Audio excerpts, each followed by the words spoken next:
Bom dia, crianças, tudo bem com vocês? Aliás, bom dia, boa tarde, boa noite, independente do horário que vocês estejam acompanhando essa nossa aula. Sejam muito bem-vindos à nossa aula de História do quarto ano. Eu sou o professor Manuel e que saudade de vocês nós estamos, crianças. Infelizmente, esse momento de afastamento está gerando coisas novas para a gente, está trazendo novidades, mas ainda assim precisamos lembrar que apesar de separados, continuamos juntos em busca do conhecimento, tá bom?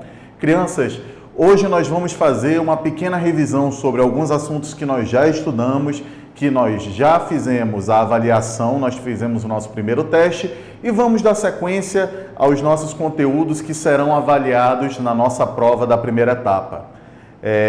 Crianças, hoje nossos temas principais serão mudanças ocorridas ao longo da história, transformações ocorridas nas cidades e ser humano versus natureza. Vamos começar com o nosso primeiro tema, as mudanças ocorridas ao longo do tempo. Esse conteúdo nós já estudamos, então vou só fazer uma breve revisão com vocês para refrescar na memória. Primeiro, crianças, precisamos lembrar a maior descoberta dos seres humanos após a descoberta do fogo, que é a nossa querida agricultura. Crianças, sem a descoberta da agricultura, o ser humano continuaria agindo da mesma forma que agia antes, que era continuar à procura por recursos naturais em diferentes lugares. Os recursos necessários para a nossa sobrevivência eram encontrados da seguinte forma: nós chegávamos em um ambiente, explorávamos os recursos de uma determinada área e quando esses recursos se esgotavam, nós precisávamos nos deslocar para outros ambientes em busca de novos recursos. A essa prática nós dado o nome de nomadismo. Nós éramos considerados nômades nesse período. Só que após a descoberta da agricultura, alguns historiadores colocam como uma descoberta e outros colocam como uma invenção, mas o importante é salientar que, após o início da prática da agricultura pelo ser humano, nós podemos nos fixar em um determinado lugar por um longo período de tempo. Quando acabava, por exemplo, vamos pensar aqui uma hipótese, a principal fonte de alimento do ser humano durante os anos era o trigo. Quando acabava o trigo de uma determinada região, nós precisávamos nos deslocar para uma outra região em busca desse trigo, em busca desse material. Com a descoberta da agricultura, com o início da prática da agricultura, já não era mais necessário. Eu podia construir uma residência fixa, poderia utilizar de diferentes formas para organizar o espaço em que eu vivia, já que eu não ia mudar de lugar, eu preciso de uma residência mais confortável, um lugar que me ofereça melhores condições de vida, que me ofereça um abrigo mais seguro contra os animais, contra os predadores. Eu preciso organizar de uma forma diferente o espaço em que eu vivo. A partir desse momento que o ser humano começou a praticar agricultura, também começou a divisão dos trabalhos, já que, enquanto os homens se dedicavam à produção de alimentos, as mulheres começaram a se dedicar aos trabalhos domésticos. Vamos considerar trabalhos domésticos nessa época o cuidado com os filhos, o cuidado com a prole, com a família, tá bom? Então, crianças, a agricultura foi uma descoberta fenomenal para o ser humano, alterou completamente o nosso modo de vida. Sem a agricultura, o ser humano não teria algo que nós chamamos de produção excedente de alimentos. O que significa isso? Olha, digamos que eu precise de 10 quilos de trigo para sobreviver durante um mês. Vamos colocar assim de uma forma bem simples. Sem a agricultura, eu precisaria encontrar 10 quilos de trigo.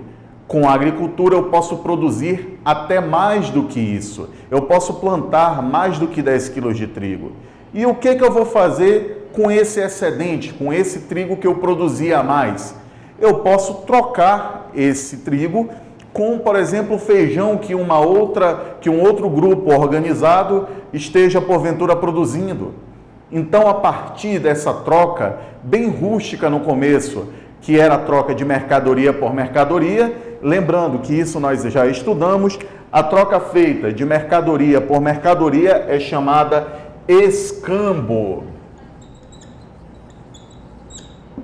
O escambo é como é chamada a troca de mercadoria por mercadoria. E essa interação que ocorria trazia inúmeros benefícios, já que estabeleciam novas ordens sociais, as pessoas começaram a ter uma alimentação melhor, os benefícios da prática desse comércio rústico eram muito grandes para as pessoas, tá bom? E esse período de diversas mudanças, nós damos o nome de período neolítico, diferente do paleolítico. Vamos lá, neo, novo, lítico vem de lito, pedra, a pedra nova. Crianças, esse período foi de extremo desenvolvimento para o ser humano. Pode parecer pouco para a gente, o ser humano aprendeu a plantar, aprendeu a praticar uma troca, um comércio rústico. Isso podem parecer mudanças simples, mas quando a gente trata de um período tão difícil para a humanidade quanto era o período paleolítico, era uma mudança drástica. O modo de vida dos seres humanos se alterou completamente. Já não era necessário caminhar quilômetros em busca do que você ia comer no dia seguinte. Já não era necessário se arriscar contra predadores naturais. O ser humano começava a ter interações, começava a se organizar em comunidades e que futuramente seriam organizadas como cidades, já que o principal intuito de uma cidade nesse período era aglomerar, tornar mais simples de encontrar os diferentes produtos necessários, as diferentes mercadorias necessárias no dia a dia, tá bom? Vamos lá aqui rapidinho. E lembrando que, ao contrário do nomadismo, que eu havia falado anteriormente, nós temos o sedentarismo. Professor, mas eu ouvi que sedentário é uma pessoa que não pratica esportes, é uma pessoa que não sai de casa, uma pessoa que só fica sentada no sofá jogando videogame. Essa é uma forma moderna de enxergar o sedentarismo, tá bom? É algo que foi associado ao termo, mas quando a gente fala de sedentarismo, nós estamos falando sobre pessoas que não precisam se deslocar do seu lugar, que não precisam procurar em diferentes regiões pelo seu alimento, tá bom? Esse termo acabou se popularizando, mas, em suma, quando a gente trata de história, a gente fala que sedentarização é o processo do homem de fixação a uma mesma região, correto? Não esqueçam, por favor. Vamos lá. Nas páginas 32 aqui, nós temos essa questão da divisão dos trabalhos que começaram a ser feitas, já que, por características físicas, homens e mulheres são capazes de atividades diferentes. Professor, mas será que as mulheres não são capazes de fazer esse trabalho? São, lógico que são capazes. As mulheres e homens são capazes de realizar as mesmas atividades, porém, fisicamente, por diferenças que nós temos na nossa estrutura física, os homens começaram a realizar os trabalhos que exigiam mais a força e as mulheres ficaram dedicadas ao trabalho aos trabalhos relacionados à família, tá bom? Mas isso não quer dizer que as mulheres não são capazes. Nós conhecemos a força feminina, sabemos que tanto homens quanto as mulheres são capazes de realizar os mesmos trabalhos, mas por uma questão, além de uma convenção, uma questão de diferenças físicas da época, tá bom? Vamos seguir em frente e vamos começar a falar sobre as transformações ocorridas nas cidades.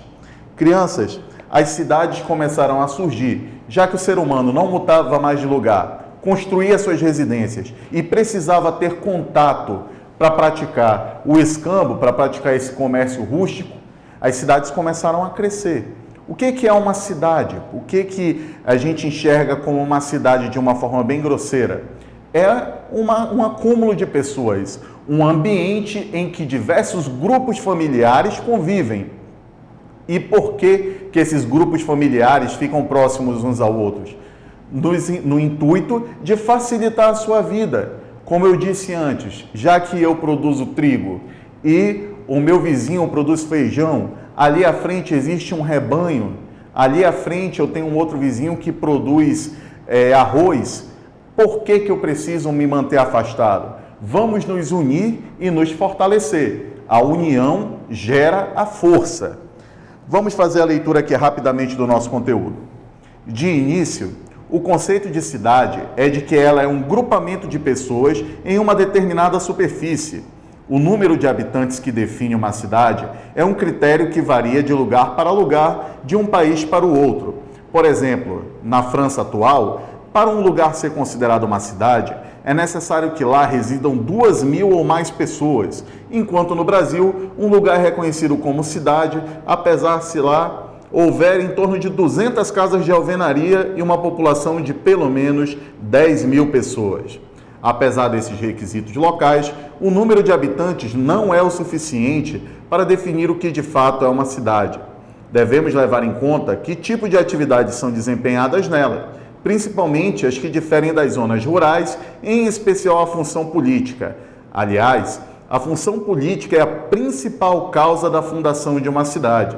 Lembremos que a palavra política deriva do grego polis, que quer dizer cidade. Depois da Revolução Industrial, iniciada já no final do século XVIII, as cidades se tornaram um centro de produção industrial. A presença de fábricas influenciava o ritmo do crescimento urbano e quanto mais indústrias numa cidade, mais acelerado o processo de urbanização. Já na segunda metade do século XX, as cidades se tornariam, além de polos industriais, grandes centros de serviços com bancos, serviços de tecnologia da informação, repartições de saúde, educação e etc. Vamos lá, crianças. O conceito de cidade é um conceito que não segue o mesmo padrão para todas as cidades, para todos os países, para todos os estados. Que fique claro. Cada país define de uma maneira diferente o que é considerado uma pequena comunidade ou uma cidade. E é importante lembrar, o principal fundamento, a principal característica para a fundação de uma cidade é a política. A política é fundamental. Toda a concentração política está dentro das cidades. As cidades só se fundam devido à necessidade dessa questão política, tá bom? A cidade tem por característica principal o seu ritmo de vida bastante veloz. Esse ritmo acelerado ajuda a dinamizar as trocas de cultura e provoca mudanças constantes na sociedade. E esse é o principal ponto que a diferencia do campo. O segundo maior ponto que diferencia a cidade do campo é a própria paisagem. Enquanto no campo encontramos vastas áreas dedicadas apenas ao cultivo, pasto de diversos animais e instituições dedicadas às atividades rurais, nas cidades temos uma grande concentração de habitações e inúmeros tipos de prédio necessários para o funcionamento dos serviços que a cidade oferece. As primeiras cidades que se tem notícia datam de aproximadamente 10.000 anos atrás, localizadas no Oriente Médio e na Ásia. Apesar de os centros urbanos serem bastante antigos, eram poucos e não concentravam tanta população até recentemente. Por exemplo, já durante o século XIII, poucas cidades ultrapassavam a marca de 10.000 habitantes. A industrialização seria um divisor de águas. Com a instalação das fábricas no meio urbano e as atividades econômicas girando cada vez mais em torno da indústria, a cidade começou a ter mais importância que o meio rural. Para se ter ideia, no início do século XX, apenas 15% de toda a população mundial estava nas cidades. Nos dias atuais, cerca de 54% da população de nosso planeta habita os centros urbanos. Crianças, primeira coisa que a gente precisa atentar que o livro nos passou: a questão da diferença entre o meio urbano e o meio rural. Hoje essa divisão é muito simples de ser percebida. A gente consegue entender claramente, observando uma paisagem, se é um meio urbano ou um meio rural. Nos meios urbanos nós temos o quê? Intenso tráfego de pessoas, tráfego de carros, muitas construções, prédios, avenidas, shoppings, lojas e etc. Isso se torna bem óbvio quando a gente observa a nossa cidade, por exemplo, que é um meio urbano e, além de ser um meio urbano, é uma grande metrópole. Metrópole que vem do grego mater, mãe, e policidade, uma cidade-mãe, uma cidade que outras cidades dependem dela. É bem claro quando a gente observa. Vamos pensar aqui na nossa região. Pensem, vocês que já tiveram a oportunidade, creio que todos já tenham tido a oportunidade de ir até o Iranduba. O Iranduba, durante o deslocamento que nós fazemos, é possível observar bem essa diferença. A nossa cidade extremamente movimentada, casas próximas umas das outras, a paisagem coberta de cimento, concreto, asfalto, carros, inúmeras lojas, indústrias no nosso centro industrial, e já o Iranduba, uma área mais rural, onde nós conseguimos ver grandes plantações, ainda é possível ver alguns rebanhos, alguns pastos, muito menos carros e muito menos construções na nossa cidade vizinha, tá bom? Essa diferença fica bem clara, para que a gente possa entender essa parte que nos é passada no livro, tá bom? Vamos aqui seguindo em frente e vamos falar agora dessa relação ser humano e natureza. Lembrando, crianças, que se surgirem dúvidas, comentários que vocês tenham para fazer, toda a interação de vocês é importante. Os nossos canais de comunicação, o grupo de alunos e pais e alunos que está sendo feito no WhatsApp e também os comentários no nosso canal do YouTube. Vai lá no nosso canal Escola Meu Caminho, e quem ainda não for inscrito se inscreve no canal e pode deixar lá nos comentários que nós estamos atentos. Durante a correção dos nossos exercícios, nós vamos tirar essas dúvidas que porventura venham surgir, tá bom? Na página 40 do nosso livro, vamos lá para o nosso tema, ser humano versus natureza. Não sei se essa era a intenção do autor realmente colocar ser humano contra a natureza, já que nós não agimos contra a natureza. Nossas atitudes, elas têm consequências na natureza, mas eu creio que nenhum ser humano racional que seja, iria agir deliberadamente contra a natureza, tá bom? Vamos lá. O ser humano modificando a paisagem. A paisagem não é a mesma em todos os lugares. Uma vez que cada lugar, a paisagem é feita por diferentes elementos. Podemos classificar esses elementos em dois grandes grupos. Elementos naturais ou físicos, lagos, rios, montanhas, serras, florestas, chapadas, descampados e etc. Chamamos a reunião de elementos naturais de paisagem natural. E elementos humanos ou culturais, tudo aquilo criado pelo ser humano, a exemplo de casas, fazendas, prédios, estradas e etc. A paisagem com os elementos humanos é classificada como paisagem cultural. Para ficar bem clara essa diferença, vamos lá. É o natural e o cultural. Quando tratamos de elementos naturais, são aqueles que não foram modificados pelo ser humano. Não foram nem criados, nem modificados pelo ser humano. E cultural, todos aqueles que foram criados ou modificados pelo ser humano. É um conceito bem simples, tenho certeza que todos vão entender bem facilmente. Por si só, a natureza cria formas naturais de modos diversos. O ser humano molda a paisagem de acordo com suas atividades em comunidade. A ação humana sobre a natureza tem sido tão grande que podemos dizer que quase não existem mais paisagens naturais intocadas pelo ser humano, dando-nos o nome de paisagem geográfica ao conjunto dos elementos naturais modificados, muito ou pouco, pelo ser humano e seus elementos culturais. Esta paisagem é fruto do trabalho realizado pelas sociedades humanas no espaço.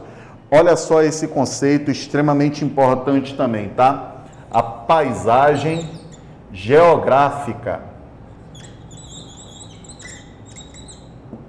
A paisagem geográfica é o conjunto tanto dos elementos naturais quanto dos elementos culturais que podemos encontrar. Lembrando que paisagem é tudo aquilo que podemos observar, que nós podemos perceber através dos nossos sentidos. E a junção dos elementos naturais e culturais formam a paisagem geográfica. Tá bom? A experiência humana e a paisagem. Em muitas sociedades do mundo, o ser humano utilizava dos recursos naturais apenas o que lhe era necessário para sobreviver, como fibras para fazer roupas, alimentos, material para construir ou consertar suas habitações e etc. Com isso, a natureza era pouco afetada. Entretanto, à medida que o tempo passou, as pessoas criaram novos produtos e técnicas que, por conseguinte, aumentaram e diversificaram suas necessidades em relação à natureza, fazendo com que o consumo moderado fosse deixado para trás.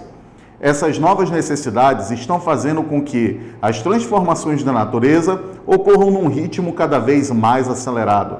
Nos tempos atuais, a paisagem é cada vez mais mudada pela influência humana. Isso se deve ao fato de que as mudanças no mundo humano não param de acontecer e novos elementos são criados, às vezes se sobrepondo aos antigos, às vezes tomando o seu lugar. Quando buscamos compreender essas transformações, entendemos por que elas estão acontecendo, as consequências dessas mudanças e podemos até questionar o porquê de elas estarem acontecendo. As mudanças do espaço acontecem ao longo da história, pelas sociedades e, através de suas interferências no meio natural, podemos compreender como as sociedades são através do tempo. Crianças, cada sociedade interage com a paisagem de uma maneira diferente. Enquanto algumas sociedades buscavam conviver de uma maneira menos agressiva em relação à natureza, algumas já buscavam explorar de maneira intensa. Isso se deve a quê? Principalmente questões culturais. Aquilo que é passado de uma geração para outra, aquilo que nós aprendemos e as diferentes necessidades de cada sociedade. Então, essa interação é algo muito subjetivo, tá? O importante é sempre lembrar, o ser humano modifica a natureza para satisfazer, para saciar as suas necessidades. Isso é algo que não pode ser esquecido. Isso é a base para que a gente possa entender as modificações ocorridas na natureza. E essas modificações sempre trazem consequências. Por um lado, consequências boas, já que com a modificação da paisagem, a vida do ser humano pode se tornar mais simples, mais fácil e, por outro lado, ruins, já que trazem exemplos, desastres naturais podem ocorrer, a modificação dos eventos naturais, talvez a extinção de algumas espécies que podem acontecer também. Então é importante pensar que cada atitude humana tomada pelas sociedades tem uma consequência na natureza, ok? Seguindo em frente, as mudanças que o homem promove na natureza. Várias mudanças no uso das terras são consequência do aumento da população humana, que, cada vez mais numerosa, precisa de mais recursos naturais, como minerais, água e terras cultiváveis. Essa necessidade nos dias de hoje já excede o que o nosso planeta pode nos dar de forma sustentável, ou seja, sem nenhum dano ao meio ambiente. Essa preocupação com o desenvolvimento sustentável da humanidade só surgiu por volta do século XIX. George Perkins Marsh, um estudioso desse tempo, concluiu que a capacidade de a Terra prover os vários ecossistemas dos quais somos dependentes pode acabar de vez. No decorrer do último meio século, várias mudanças climáticas foram identificadas, principalmente por causa de desmatamentos irresponsáveis e descampamento de florestas para o pastoreio. Essas mudanças estão fazendo com que, em alguns lugares da Terra, as chuvas estejam mais escassas. Crianças, isso é uma questão óbvia. O ser humano vai mudando a natureza, vai agindo sobre a natureza e a natureza pode não chegar ao ponto de resistir a essa intervenção humana. A natureza sofre as consequências da ação humana e o ser humano, como cada vez mais tem necessidade de recursos naturais, vai aumentando essa extração e a natureza não tem tempo de se recuperar. É preciso sempre pensar que o ser humano pode buscar maneiras conscientes de utilizar Lembra lá no terceiro ano, quando nós estudamos em relação aos 3 R's, o reduzir, reutilizar e reciclar? É uma iniciativa fantástica que pode minimizar, pode pelo menos diminuir essa ação que nós temos sobre a natureza. O que nós não podemos é imaginar que, vou pegar da natureza, vou continuar pegando de forma desenfreada os recursos naturais e isso não vai ter consequência nenhuma. Todas as nossas atitudes têm consequências e essa regra vale também em relação à natureza. Se nós não tivermos consciência ambiental, não conseguiremos mais viver no nosso planeta. O nosso planeta não vai resistir a essas investidas que são feitas contra ele. Estudos apontam que atualmente o ser humano, mais que qualquer atividade natural, é um modificador da superfície terrestre. O solo é movido de lugar e a paisagem modificada e geralmente prejudicada por muitas atividades humanas, como mineração e expansão da infraestrutura. Esse movimento de solos aumenta a velocidade da erosão, que acelera o processo de mudança da paisagem. Apesar de tanto negarmos, antes de sermos seres humanos, somos animais terrestres e fazemos parte do ecossistema terrestre. Dependemos bastante da Terra e dos recursos que ela pode nos dar. A diversidade das espécies que contribuem para a estabilidade e resistência desse ecossistema é vital. Degradar o meio ambiente também é uma ação contra nós mesmos. O meio ambiente é um recurso fundamental não só para nós, como para futuras gerações. Importante ressaltar nesse trecho do nosso livro que as nossas atitudes, além de influenciar o ambiente ao nosso redor, influenciam também quem ainda nem nasceu. Crianças, no meio dessa nossa crise que nós estamos vivendo hoje em dia, no meio dessa situação de pandemia, nós estamos tendo que enxergar, além da nossa vida, a vida de quem está ao lado. É algo que não é uma prática. Eu falo pessoalmente, crianças. Nem sempre eu estou pensando no que está acontecendo do outro lado do mundo, mas agora a gente precisa estar atento. Essa pandemia dessa doença que está assustando o nosso planeta está nos fazendo refletir. E o que a minha atitude vai trazer para quem está do outro lado do planeta ou para gerações futuras?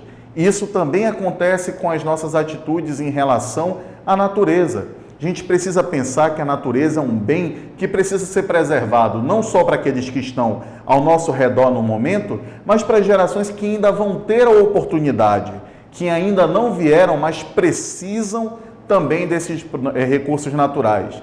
Então, além de pensar na questão social, na questão econômica, é preciso pensar na questão de quem ainda não veio, ter uma consciência ecológica voltada também para as gerações que vão vir. É importante pensar que os nossos filhos, os nossos netos também precisam de recursos naturais, também vão precisar de recursos naturais e começar a regrar o nosso consumo desde agora, para que todos tenham a oportunidade de desfrutar desses recursos naturais.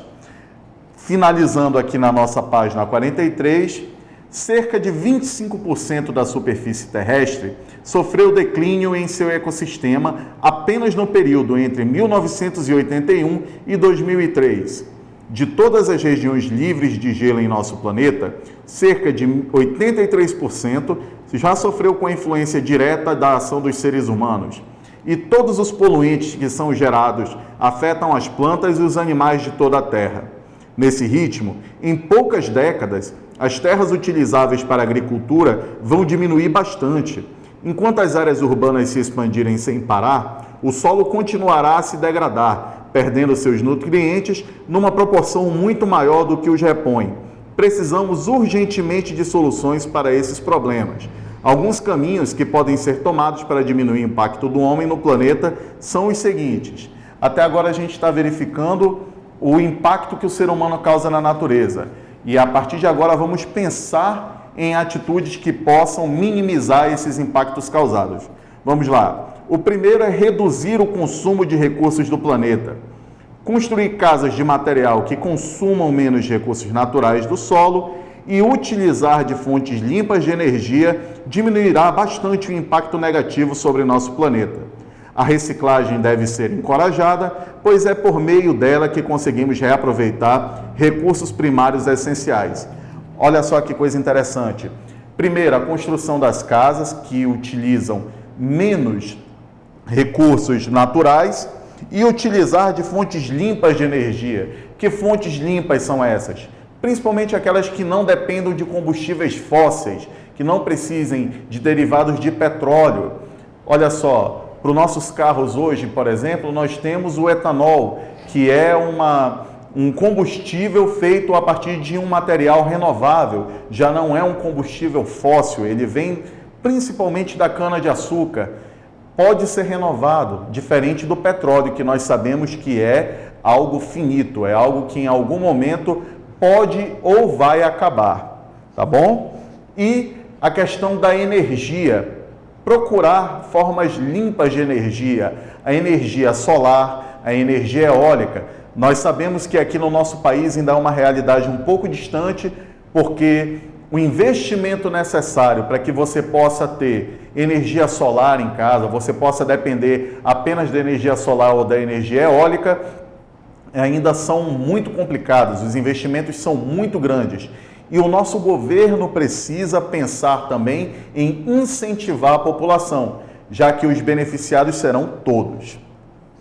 Aqui a nossa segunda medida, voltar a tecnologia para esse problema. A tecnologia que já existe é capaz de diminuir o impacto do ser humano na Terra. Adotar práticas eficientes de plantio e construção urbana pode nos ajudar a reverter um pouco do dano que o ser humano já causou no planeta. A nossa tecnologia evolui constantemente e é preciso dedicar estudos, dedicar esforços para minimizar esse impacto que o ser humano causa. E a tecnologia pode ser uma grande aliada.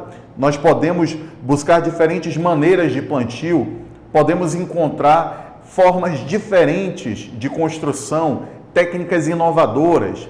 Para isso, é preciso buscar cada vez mais conhecimento e desenvolver novas técnicas e novas táticas para minimizar esse impacto no nosso planeta. E, por último, estabelecer políticas de controle de natalidade mais responsáveis.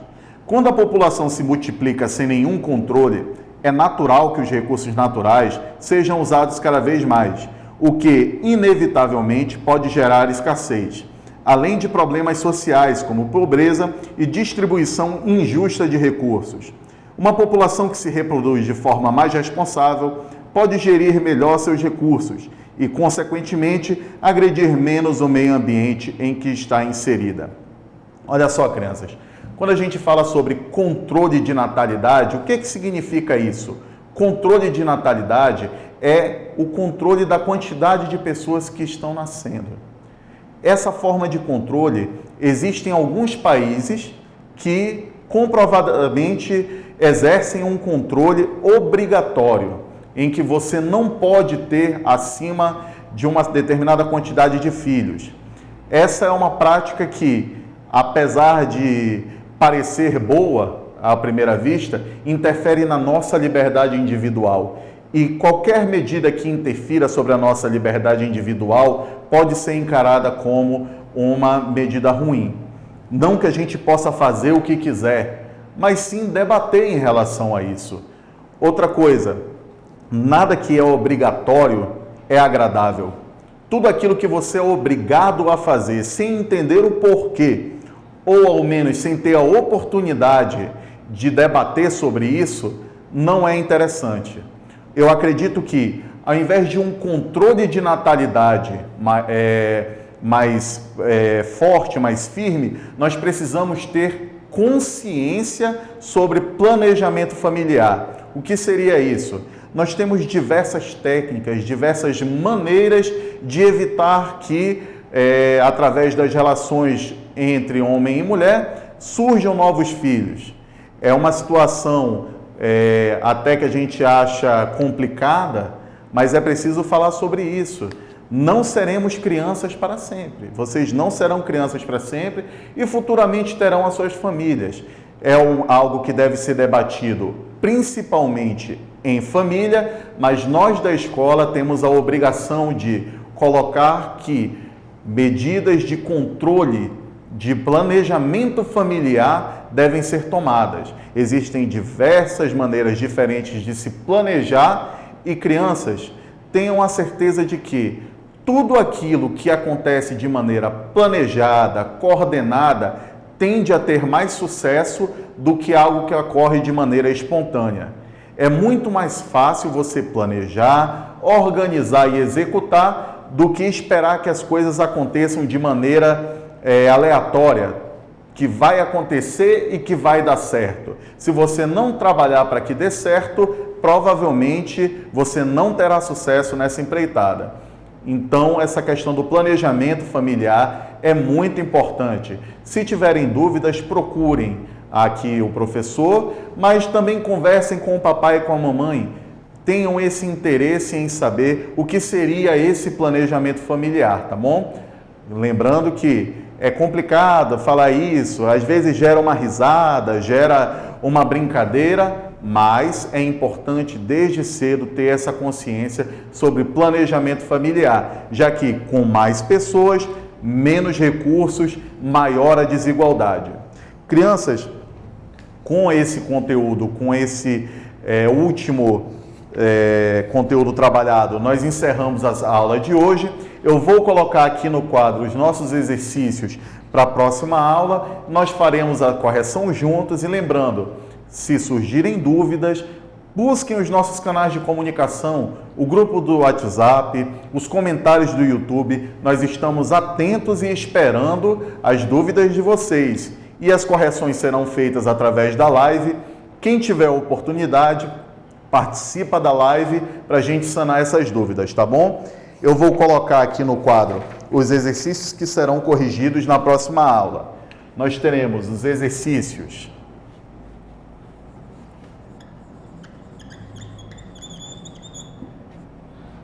da página 34, 35, 38 e 39. Os exercícios da página 44, 45 e 46, nós faremos a correção durante a live. Muito obrigado pela atenção de vocês, crianças. Muito obrigado pela atenção dos pais que estejam acompanhando as nossas aulas. Fiquem sabendo que nós nos sentimos honrados pela presença e pelo retorno, principalmente, que vocês têm dado às nossas aulas.